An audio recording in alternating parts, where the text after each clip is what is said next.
नमस्कार, मैं हूं मिलिंद खांडेकर और आप देख रहे हैं साप्ताहिक सभा। साप्ताहिक सभा में आज हम बात करेंगे हरियाणा विधानसभा चुनाव के बारे में। हरियाणा में अगले महीने 5 अक्टूबर को मतदान होगा और 8 अक्टूबर को नतीजे आएंगे। पिछले 10 वर्षों से हरियाणा में बीजेपी की सरकार है, लेकिन जो लोकसभा चुनाव हुआ वहां से हवा कुछ पलटने लगी है। दोनों पार्टियों में अब कांटे की टक्कर दिख रही है। तो हरियाणा की राजनीति में, हरियाणा के चुनाव में क्या होगा, इस बारे में बातचीत करने के लिए मेरे साथ जुड़ रहे हैं आदेश रावल, लोकमत समूह के पत्रकार हैं, कांग्रेस और हरियाणा दोनों की राजनीति को बहुत गहराई से समझते हैं। आदेश, बहुत बहुत स्वागत है आपका।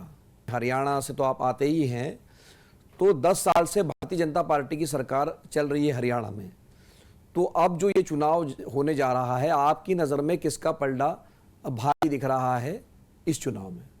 जी, देखिए मिलिंद जी, इसकी शुरुआत होती है इसी साल लोकसभा चुनाव से पहले, जब बीजेपी ने अपना 9.5 साल का मुख्यमंत्री मनोहर लाल खट्टर को बदल दिया और नैब सिंह सैनी को, उनके चहेते को, यानी मनोहर लाल जी के नजदीकी व्यक्ति को हरियाणा का मुख्यमंत्री बनाया। तो अगर सब कुछ ठीक होता बीजेपी के भीतर हरियाणा में, तो शायद चीफ मिनिस्टर बदलने की जरूरत नहीं पड़ती। और उसके बाद पिछले 2014 में बीजेपी को 9 सीटें मिली 10 में से, और 2019 में 10 की 10 सीटें मिली। लेकिन इस बार 5-5 सीटें दोनों पार्टियों के हिस्से में आई है, 5 कांग्रेस की और 5 बीजेपी की। तो जाहिर है कि ये एक बीजेपी का डाउनफॉल है। जब 2005 में सरकार बनी थी कांग्रेस पार्टी की, तो उनको 67 सीट्स आई थी, और 2009 में कांग्रेस को 40 सीट आई थी। ऐसे ही बीजेपी को भी अपने सेकंड टर्म में 40 सीट आई, और दुष्यंत चौटाला के पहिए पे उनकी सरकार चली 4.5 साल तक, और फिर दोनों ने मिलजुल के अपना समझौता तोड़ दिया। तो जाहिर है दिक्कत है, और जिस हिसाब से टिकटें बटी हैं और जिस हिसाब से लोगों का विरोध हो रहा है, कहीं पूर्व विधायक रो रहे हैं पब्लिक के बीच में जाके, कहीं मीटिंग्स बुला रहे हैं, कहीं कईयों ने इस्तीफा दे दिया। तो ये इस बात के संकेत हैं कि 10 साल की जो सत्ता थी बीजेपी की, उसमें काफ़ी लोगों की अपनी पार्टी के प्रति नाराज़गी है, और एक बड़ी नाराज़गी मिलिंद जी ये है कि बीजेपी बाहर से लाए हुए व्यक्ति को ज़्यादा सम्मान दे रही है। उनके अपने कार्यकर्ता और नेता को जगह नहीं मिल रही है, ना संगठन में, ना सरकार में, ना पदों पे। और आप देखिएगा 2024 के लोकसभा चुनाव में 10 में से बीजेपी ने 6 कैंडिडेट वो दिए जो पुराने कांग्रेसी थे। तो इसी तरीके से इस बार भी आप देखिएगा, अब किरण चौधरी की बेटी को टिकट दे दिया, उधर कुलदीप बिश्नोई के बेटे को टिकट दे दिया, उधर करतार सिंह भड़ाना के बेटे को टिकट दे दिया, कि जो जो फरीदाबाद से जाके पानीपत की एक सीट पे लड़ रहे हैं। जो जो ऐसे बहुत सारे उदाहरण हैं कि जहां बाहर से लाए हुए व्यक्तियों को बीजेपी टिकट दे रही है, इसलिए ज्यादा विरोध हो रहा है, इसलिए ज्यादा नुकसान इनको लोकसभा में भी हुआ, और मुझे लगता है हरियाणा की राजनीति में भी इनको इस बात का काफी खामियाजा भुगतना पड़ेगा। एक पूर्व मंत्री हैं करणदेव काम्बोज, उनको मनाने के लिए उनके घर मुख्यमंत्री गए, और पूर्व मंत्री ने मुख्यमंत्री से हाथ मिलाने से इनकार कर दिया, जबकि खुद मुख्यमंत्री ने हाथ बढ़ाया था।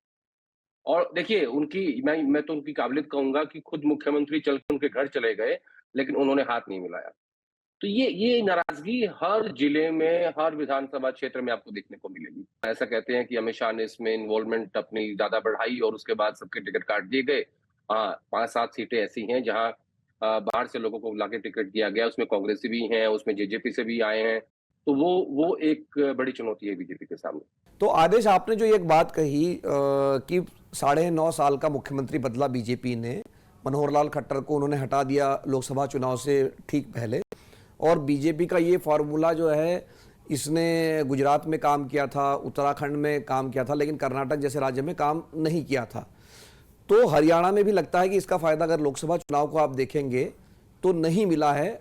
उन्होंने जो दूसरा भी मुख्यमंत्री बदला, उसका कोई कम से कम लोकसभा चुनाव में तो फायदा नहीं हुआ है।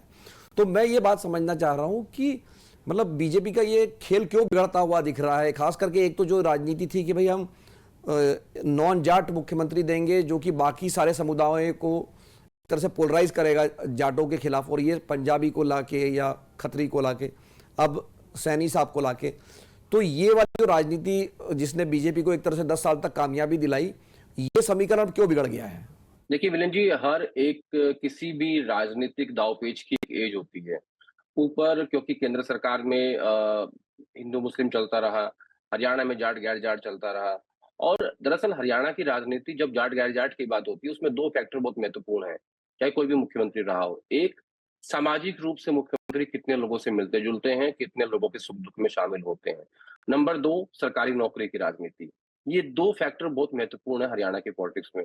मनोहर लाल खट्टर साढ़े 9 साल मुख्यमंत्री रह गए सिर्फ जाट गैर जाट में, किसी के भी अपने नेता, अपने कार्यकर्ता या अपनी कॉन्स्टिट्यूएंसी के लोगों के सुख-दुख में शामिल हुए बगैर। तो जितने भी मुख्यमंत्री रहे हैं, देखिए हरियाणा की जनता ना बहुत डिफरेंट है मिलिंद जी, वो ऐसा सोचती है कि कोई मुख्यमंत्री अगर हरियाणा का है तो वो हमारे कारण है, कोई विधायक है तो वो हमारे कारण है, कोई मंत्री है तो वो हमारे कारण है, उसको हमने बनाया है। और वो अपने अपने विधायक का, सांसद का, मुख्यमंत्री का हाथ भी पकड़ सकते हैं और कुर्ता भी पकड़ लेंगे। तो वो एक अपनापन होने की, यानी हमारे कारण तुम हो, उसकी एक बहुत ठसक है हरियाणा की पॉलिटिक्स में। तो उसको अलाउ कभी नहीं किया मनोहर लाल ने। तो पार्टीज़ ने डेफिनिटली सर्वे करवाए होंगे, सब कुछ हुआ होगा, तब जाके एक सीएम पार्टी ने बदला। लेकिन आपने उदाहरण दिया कि गुजरात में कामयाब रहा, लेकिन हर राज्य की अपनी एक तासीर होती है। जैसे कर्नाटक में नहीं हो पाया, ऐसे ही हरियाणा में भी इनके लिए ये एक्सपेरिमेंट बहुत मुश्किल है।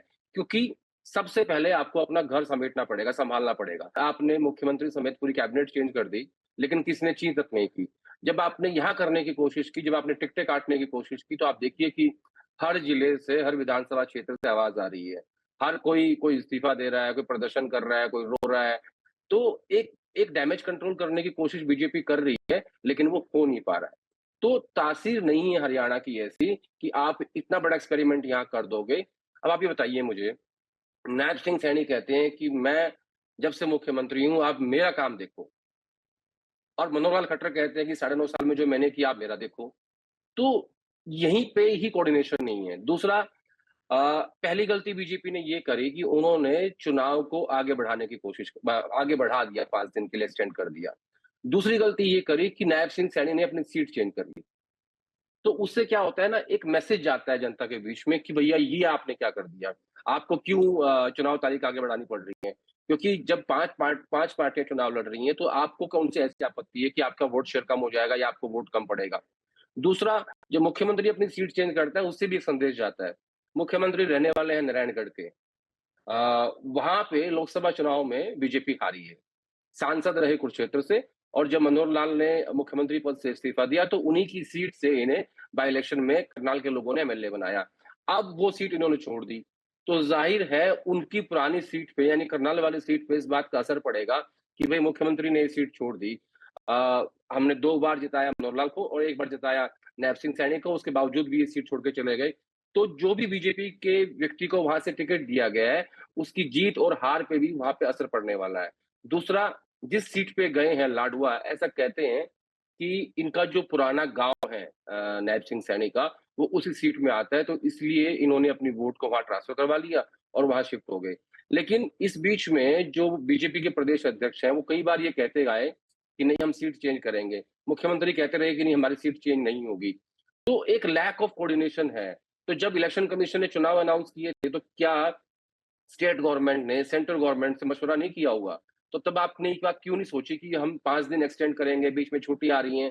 तो ऐसे बहुत सारे फैक्टर हैं मिलिंद जी, मल्टीपल ऑर्गन फेलियर है ये। साप्ताहिक सभा में आज के लिए इतना ही।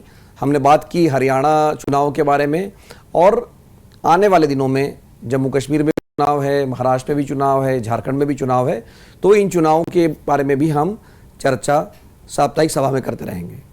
अगर ये वीडियो आपको अच्छा लगा तो इसको लाइक कीजिए, शेयर कीजिए, और अगर आपके कोई सवाल है तो वो कमेंट बॉक्स में लिख कर भेजिए। एक बार फिर से ये शो देखने के लिए आपका धन्यवाद। नमस्कार।